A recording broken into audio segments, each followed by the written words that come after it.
I'm betting if you're a parent at some point in time in your life, you could have related to that video. Right now I have a toddler, a preschooler, and a third one on the way. Now my toddler is a very expressive child. In other words, she has a way of communicating exactly what she wants. She's not a bad kid, she just definitely has her own opinion of what she thinks would be best. What she doesn't understand is that the decisions that her mom and I make are in her best interest regardless of what she thinks. God made us the authority in her life for a reason. First, we have more knowledge about what is good for her, and secondly, we're responsible for her safety and welfare. This month, we're going to talk to our children about the importance of obedience. Obedience means trusting those who lead you by doing what you're asked to do.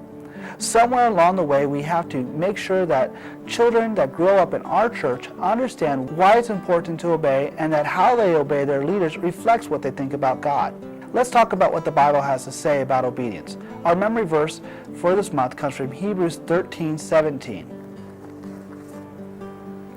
It says, "Obey your leaders, put yourselves under their authority. They keep watch over you, and they know they are accountable to God for everything they do." Our goal as a parent is to somehow make sure that every child understands that God is involved in putting the people who are in authority over them, that God has a plan for authority, knows more than we know, and honestly cares about you and me. We want kids to know that they could grow up trusting God for two reasons.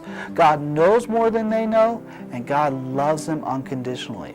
We're going to begin this month talking about Jonah and how he had to learn to listen and obey God.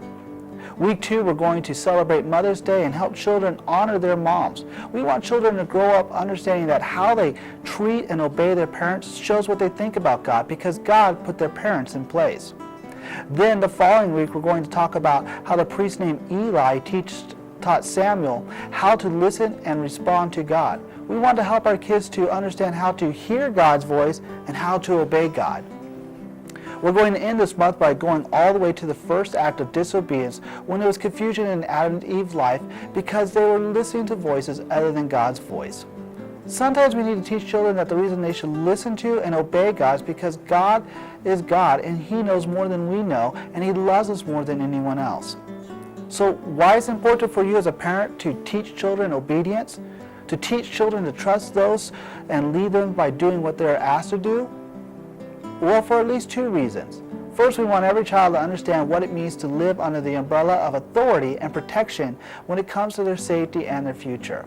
Secondly, most of these children are going to grow up with their own families. They're going to lead their own organizations, and their ability to learn how to follow will determine how they will lead.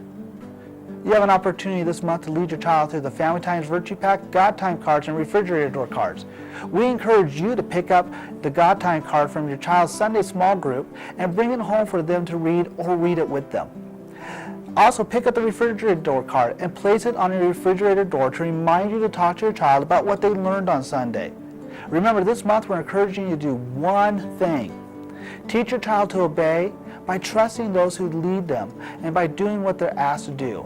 Because remember, what happens at home is more important than what happens at church. Oh, and by the way, happy early Mother's Day to my mom and to my wife.